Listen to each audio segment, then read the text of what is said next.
一切就到。虽然短，但是给我心里造成挺大的伤害的，就是觉得对爱情缺乏安全感。不是那么重要。我以前有一段这个结婚的历史，因为没孩子，所以就分手了。和他在一起，我就是感觉特别踏实。这个女孩呢，挺漂亮的，而且呢，挺知性的，啊，就有小鸟依人那种感觉。我觉得她，挺适合我。今年年初的时候，她就说她怀孕了，提出来说这个要买房结婚，结我们俩的名，就把这套房买下来了。我觉得生了孩子，有一个家庭，生活一定会非常幸福美满。我看穿你的企图，你的心事，你的故事。即将走进幸福婚姻的他们，因为一场变故而面临分手。这是一场怎样的变故呢？这种分手有没有在今天变成一种牵手的可能呢？来，掌声请出他们。男主人公老陈，39岁，来自吉林，是一位酒店管理人员；女主人公燕斌，34岁，来自北京，是培训教育师。来，有请两位。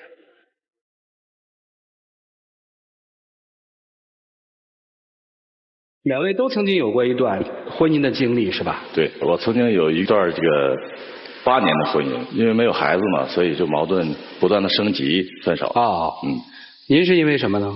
我之前有过一段特别短的婚姻，那个时候因为比较年轻嘛，思想比较单纯，觉得有爱情了就一切都有了。但是结婚以后，就是发现我老公特别不上进，没有上进心，整天在家里面玩游戏呀，我觉得对这段关系失望了，然后我就主动提出离开了，应该算是净身出户吧，我就什么都没要。你在第一次离婚多少年之后碰到的老师啊？多少年忘记了，但是我们是因为工作关系，那时候我们酒店这个搞这个员工的培训，他做这个培训师工作的，然后呢，我负责接待着他，大概来往了一段时间以后就确定了这个爱情的关系。那时候觉得老陈这个人呢，给人感觉稳重踏实，然后呢，也特别让我觉得有安全感。我那个时候就觉得在一块儿生活很舒服。后来他就提出来了，说咱们准备买房结婚。那我觉得一是房价挺高，二就是说也没那么多钱，所以说没答应。一开始我第一段婚姻结束以后，我确实是一个人在北京打拼的挺累的，身心俱疲。然后认识老陈，我觉得我真的是想踏踏实实的过日子了，所以我就跟他提出来，我说要不然咱们买个房子，这样把事儿办了，然后踏踏实实的咱们就过日子呗。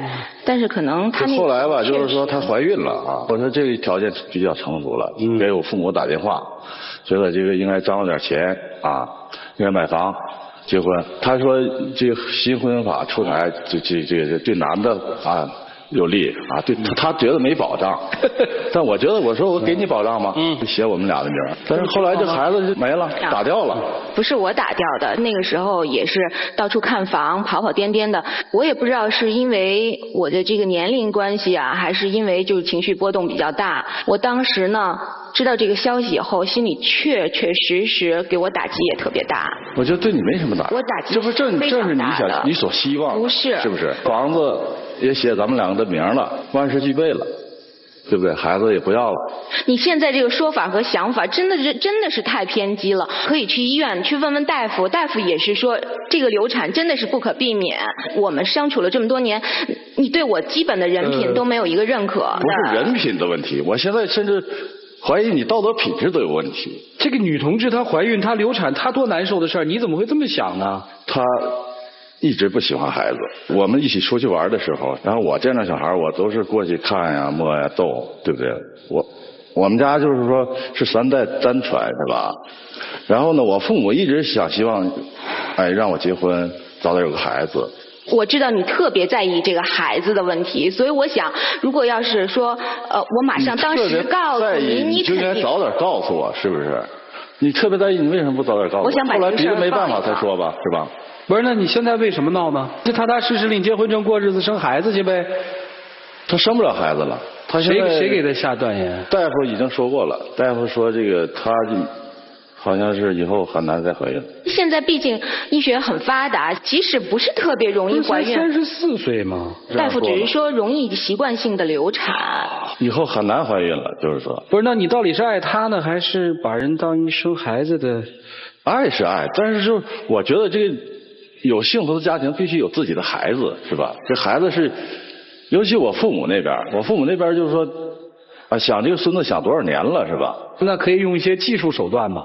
你们肯定没问清楚，你到医院问了吗？咱们问那个于老师啊，习惯性流产就不能要孩子了吗？习惯性流产这是容易流产，但并不说死了。只要你流过1次产，医生就会说你习惯性流产不容易怀孕，都会说这样的话，知道吧？按照这个医学给予帮助的话，是有办法的。习惯流产还是很多办法，可以干预是吧？可以干预。那行，现在我觉得老陈他对我的这个质疑是我接受不了。但是我最不能容忍的是他既然欺骗我，对不对？你觉得他值当吗？等于28、29岁人家就跟了你了吗？你到现在才34岁吗？你们交往这么多年还怀了你的孩子了，他至于图这个吗？但是我觉得他就是说一直不喜欢孩子，对不对？他就是想要这个我这一半的房子呀。我们2个人既然是奔着结婚去的，你认为我会为了一个房子去谋杀一个生命吗？当时我看你是挺好的，我没看透你啊，对不对？我也不知道你现在能变成这样。行吧，专家老师哈，相信你们有很多问题，也看到了一些问题，一起进入真心清澈问卷。医院里有那个医疗记录，到那一查就知道，是自然流产还是人工流产，就清楚。对啊，我就觉得这事不复杂嘛，很简单的事情。与其在这争吵，不如打个车到医院去查就出来。老师您不知道，他现在纠结的不是我自然流产还是人工流产的问题，而是我不能再继续生孩子，不能替他传宗接代了。你稍等哈，因为这个我还没说完。他如果只是这个节的话，他去了就完事了。叶明老师曾经有一次失败的婚姻，所以他对感情的这种不安全感，让他总是觉得拿到点什么才有安全，所以写上自己名字呢，觉得非常踏实。他要的是一种感情的踏实。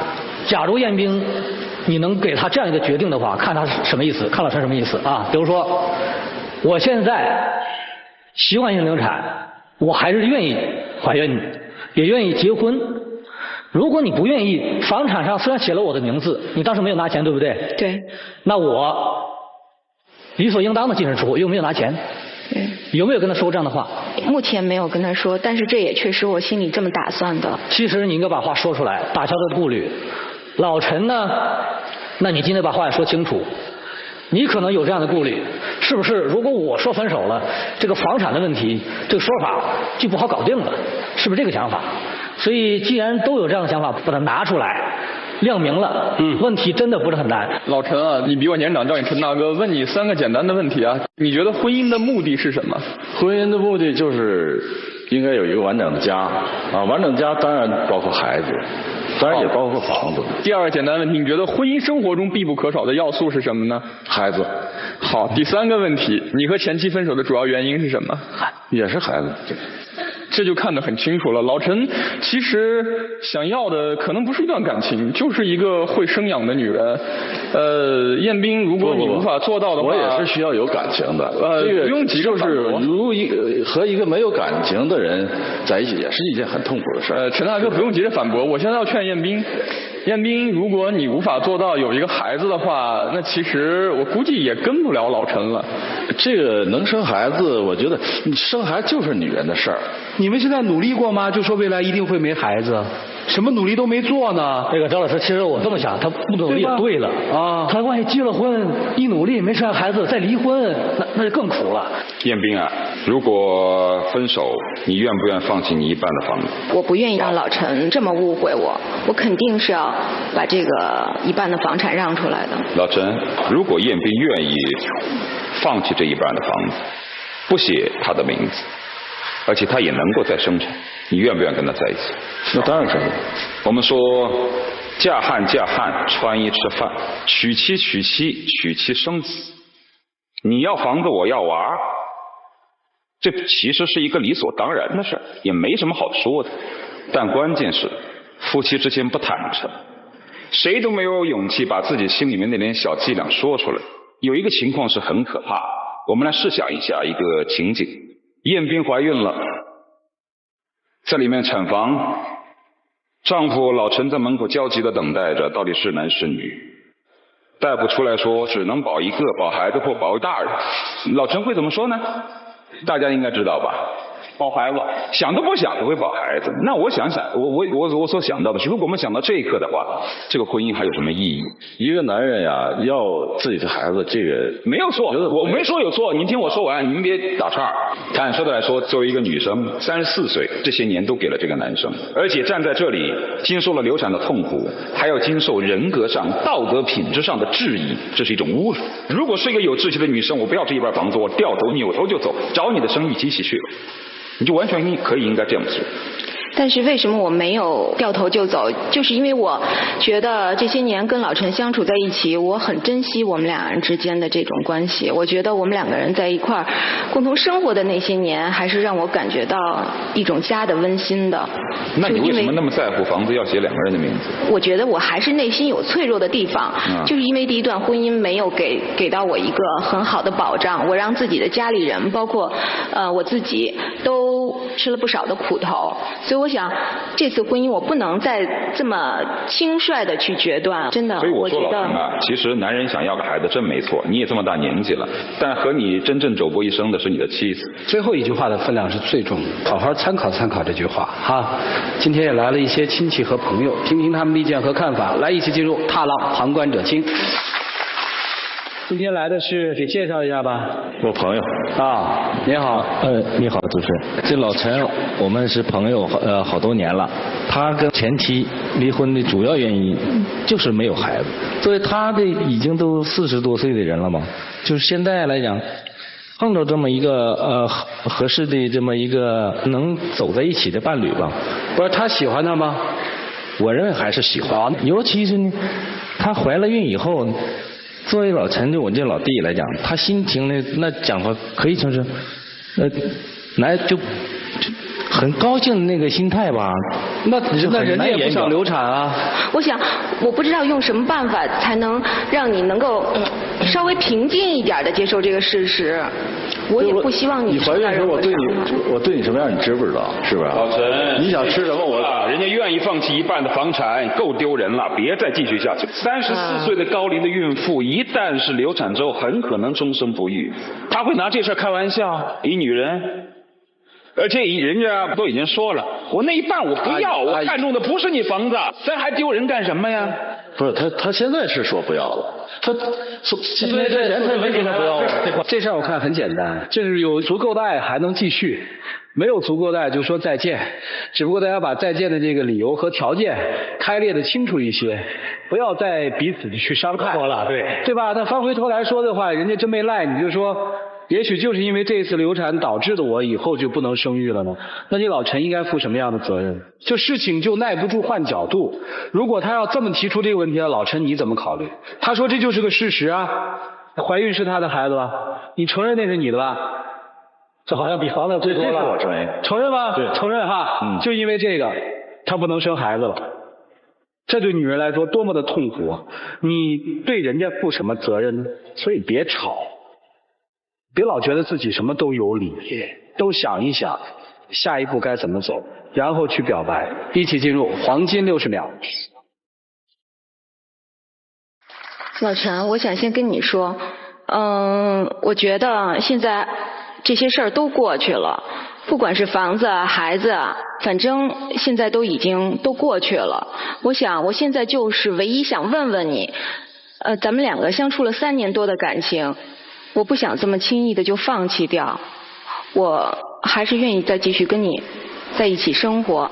如果我们没有孩子，或者说我尽量保养好自己的身体，以后好好的跟你过日子，你愿不愿意跟我生活在一起呢？我当然希望你过得更好。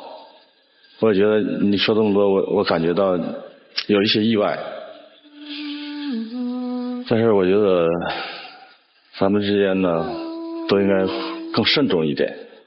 我想我需要时间来考虑这个事儿。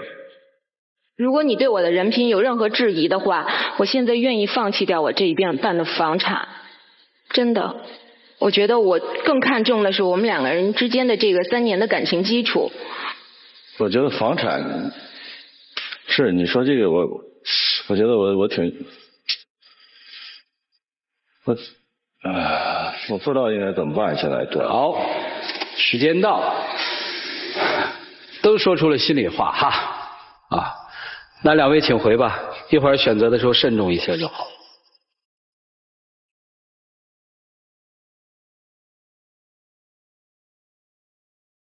来，请关门。生活真是无巧不成书哈。曾经的一段婚姻因为孩子的问题走到了尽头，如今即将开始这段婚姻又要因为孩子的问题是无疾而终呢，还是继续往前走呢？我们现在不得而知。请各位拿起手里的表决器，面对这样一段爱情，你们是看好呢，还是不看好？来，请选择。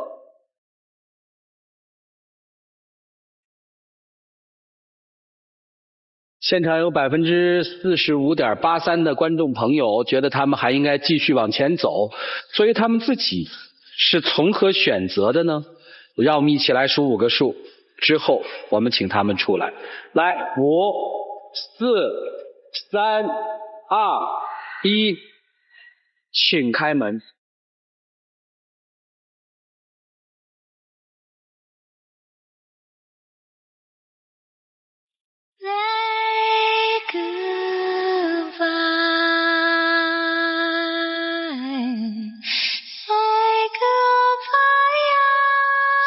这大概只是在这个现场他的一种选择的结果哈，他选择离开，他自己也说他还有需要一些时间去做一个考量和梳理哈。还有什么话想跟他说吗？老陈，我觉得我们两个人相处了这么长时间，你还会对我的人品有这种误解，确实是让我觉得很伤心。